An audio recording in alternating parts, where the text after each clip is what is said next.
If you look back at your life, can you identify those few key moments, those forks in the road, where a decision point was made, and that decision point would have taken you in two very big different directions?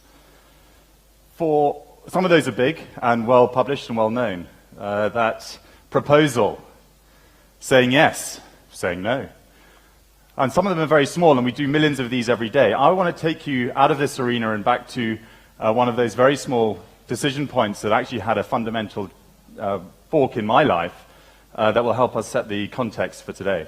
I'm going to take you out of the Africa arena here. I'm going to transport you back 17 years to the 21-year-old James and put you in a Monday morning rush hour on the District Line in London. And for those of you who have not been on a Monday morning rush hour on a London tube, it's like vertical sardines. And you can imagine yourself holding onto the rail up here. And for tall people like me, everyone's in your armpit. If you're small, you're in everyone else's armpit. For an Englishman, having people in your armpit is almost worse because it's quite awkward, and we don't like awkwardness. But it was at that moment, when I was 3 weeks into a graduate internship program, that I realized that I didn't like what I was doing. I'd followed the crowd from university with everyone else into London, and I really didn't like what I was doing. And I looked at my fellow grey-skinned Marks & Spencer wearing commuters, and I looked at my boss and my boss's boss, and I didn't want any of that. And it was that moment I realized I needed to do something else, that one epiphany moment on that tube. So I went in Route B, and Route B would take me on a very different journey. It would take me, after a few more decisions, to the Royal Military Academy Sandhurst, where I trained to be a leader in the British Army. It would take me to be a tank commander for 6 years, including operational tours of Iraq and Afghanistan. It would bring me later to South Africa to study at UCT, and then to start my own e-commerce business here, and then more latterly to JUMO, where I've been on the leadership team and watched JUMO essentially blitzscale over the last 2 years to be a considerably sized business in the South Africa and Africa ecosystem, and more latterly expanding into Asia. Along the way, I also realized more about myself. I realized that actually it's not so much the end goal that enthuses me. It is how teams operate in getting to that end goal. It's the way teams are set up, the way teams work together. And it's that thread that I want to talk about today. And I'm going to draw on my experiences from the military, and I'm going to draw upon my experiences from JUMO more latterly in our blitzscaling efforts to try and impart some thoughts, some advice maybe, for startups who are venturing on the journey of scale, or investors who are looking at companies who are on the brink of scaling rapidly, and where I think some of those, what some of the tools and the way teams work are needed in order to achieve those goals. So I'm going to do this in 3 stories. This is also a great opportunity for me just to tell war stories.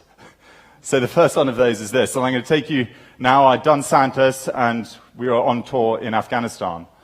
And intelligence had suggested that this compound in Helmand province in Afghanistan was a Taliban stronghold. The senior leadership in the Allied forces at the time, of which were about 6,000 strong, had decided that we were going to plan an assault on this thing called Jogram Fort in Helmand province.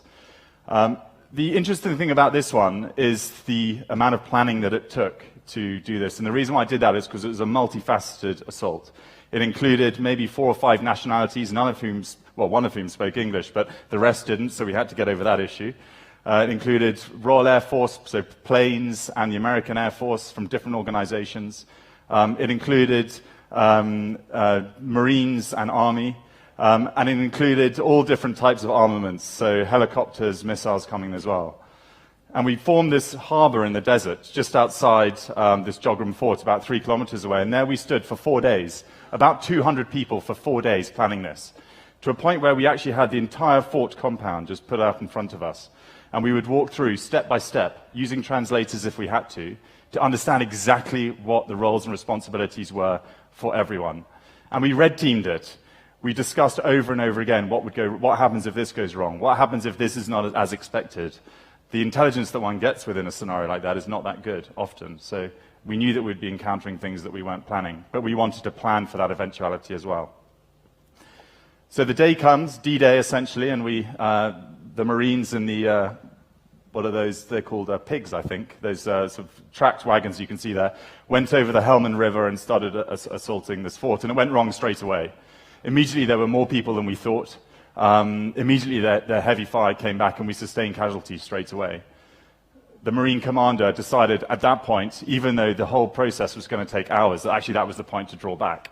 And he pulled his forces back over. At that point, they realized they were missing someone, and we sent a UAV over this fort, and we saw that there was actually an individual still in the fort. It looked like just a prone person there, and we had to work out how to get that person back. We had planned for this eventuality, and you can see there on the big screen was an Apache and people sitting on the wings of an Apache. And that is, we sent people in on the wings of an Apache to go and pick up Lance Corporal Ford, who had unfortunately been killed in the operation. So despite the hours and days and all that effort that put into planning up front, within the first 2 minutes, what we encountered wasn't what we expected. We made the decision to withdraw, and then we had to cope and handle some of the unexpected consequences. So whilst not a great military engagement, there's definitely some lessons that I think we can learn when thinking about blitzscaling and scaling up a business fast, and what I've seen and experienced at JUMO. So the first one is how proper planning prevents poor performance. And I think there's so much enthusiasm inherent in a startup. It's very easy to just go very quickly for the first thing that looks like the champion option and drive forward. But it does take, there's massive rewards in time spent up front in planning your approach. And not just planning what you want to do, but planning the downsides and upsides associated with different options. It sounds obvious, but in my experience, my startup experience, and personally I fell into this trap as well, we probably didn't spend enough time there, but that's something that JUMO's done really well. Now, if there's one thing that entrepreneurs are, it's solution-oriented thinkers.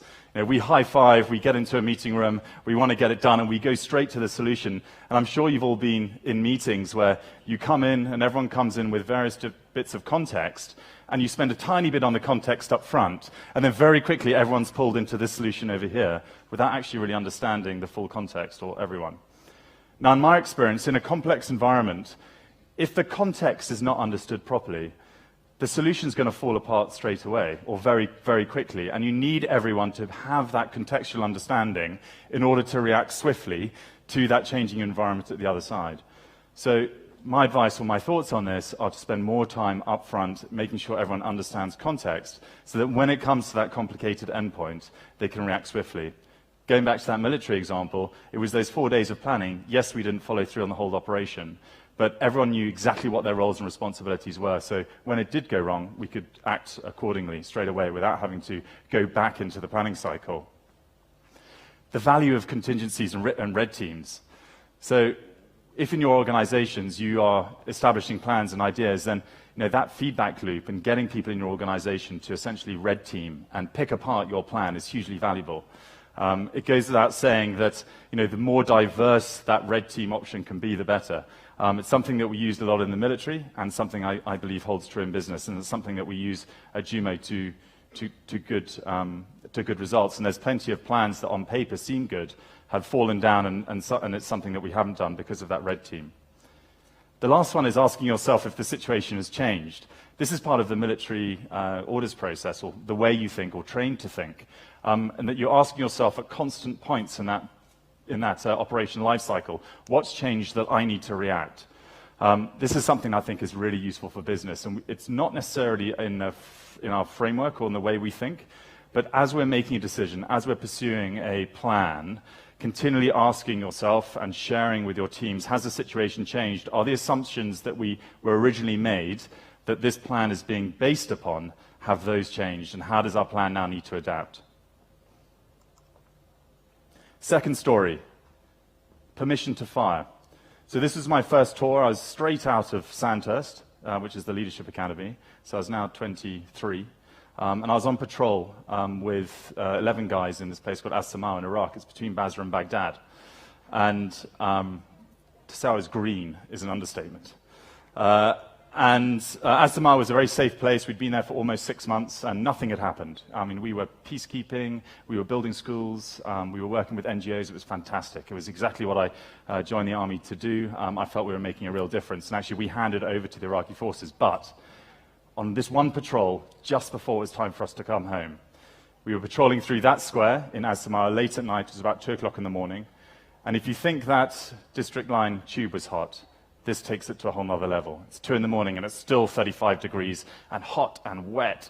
The River Euphrates passes through Assamara, so you get that really muggy feel.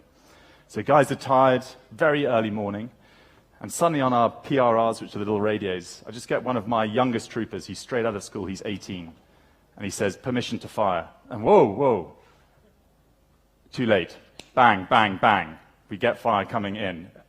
You immediately go into your drills, everyone goes down to the ground and tries to identify where the shots are being fired from. Then the screaming started, and one of my guys had been shot in the leg. Don't worry, that turned out fine.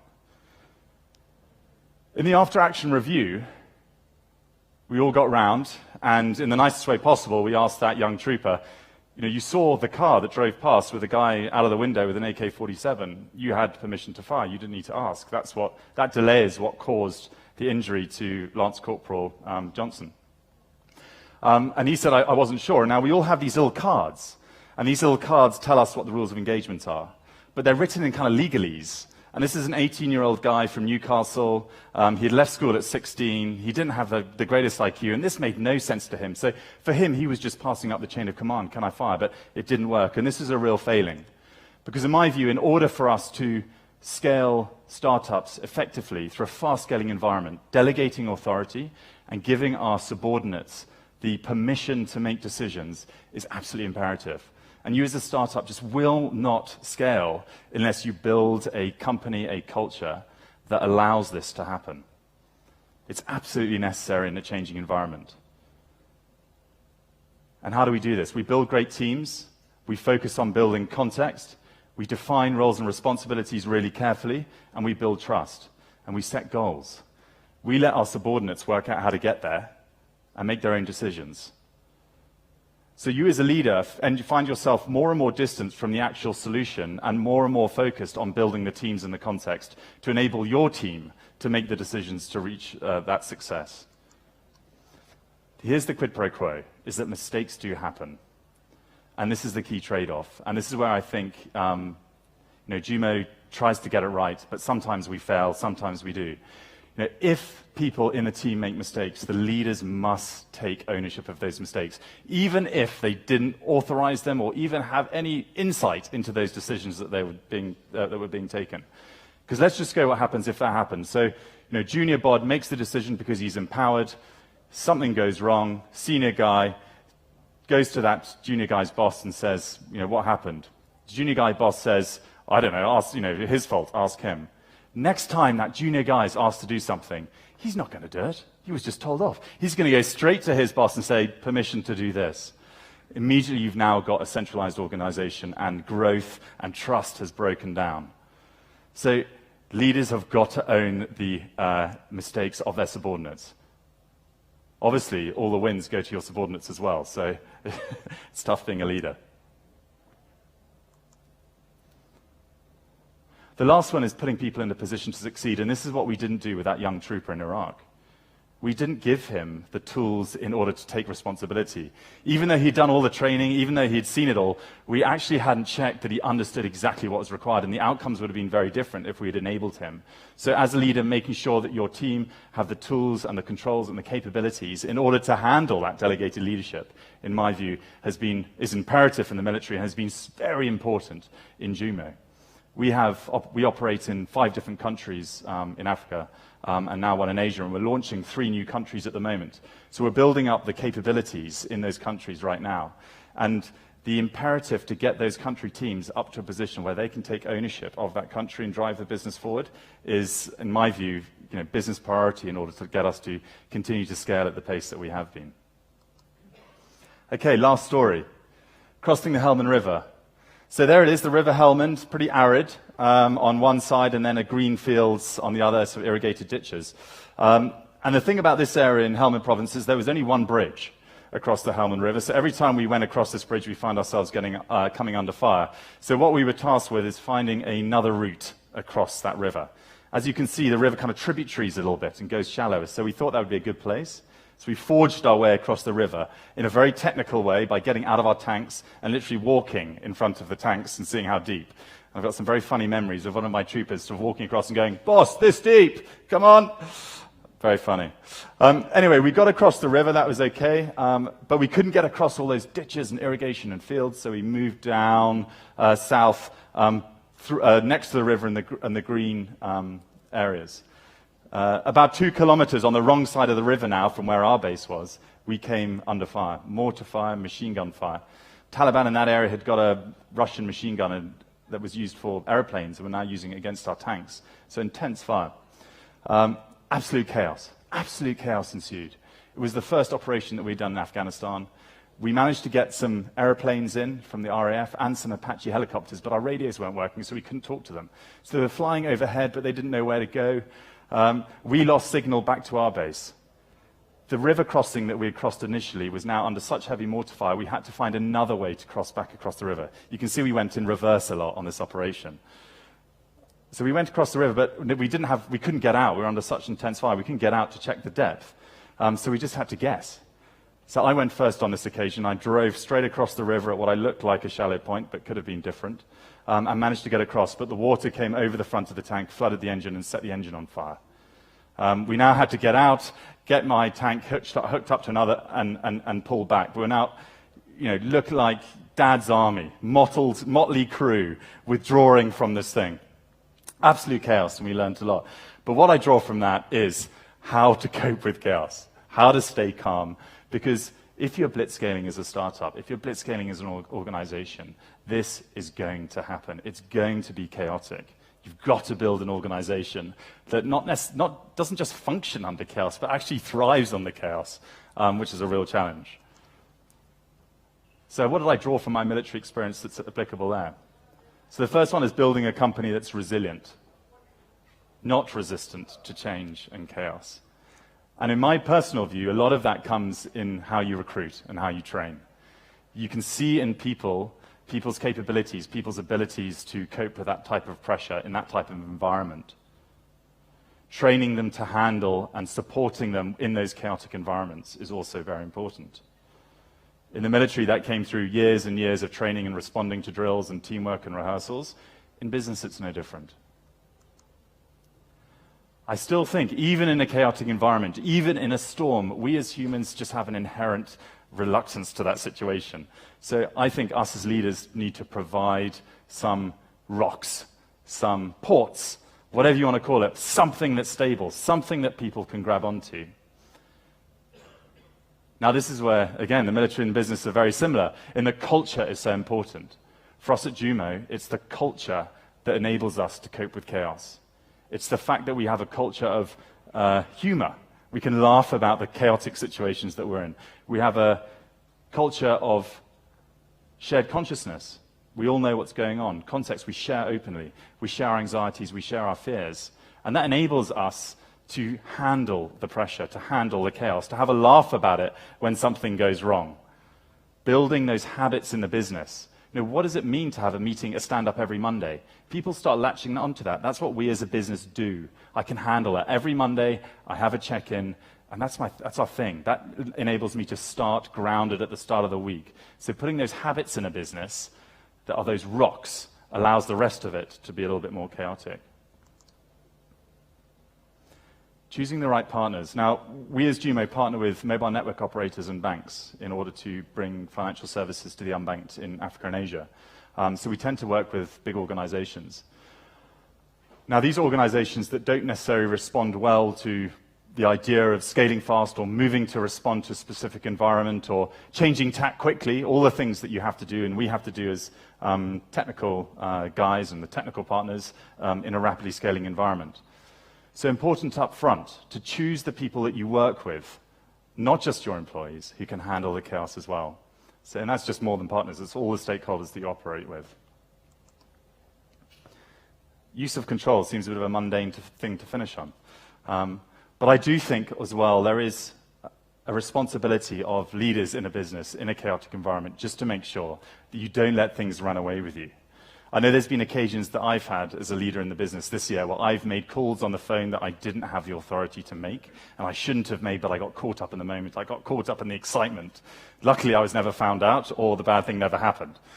But I do think it's the responsibility of leaders to make sure that there are some controls in place, even in a chaotic environment, even in a delegated environment, to make sure that the teams are coping with the environment that they're operating in. So that's my 20 minutes. I'm getting a big time's up flashing here. A little bit different, try and draw parallels between military experience and FinTech's Blitzscaling. I hope you enjoy it. I think if there's 3 things to take away for startups and investors to look out for in their business at their scale. The first one is plan well, plan to fail. The second one is delegate authority. And the third one is build your teams that can cope with chaos. Thank you. Thank you. Very interesting, James.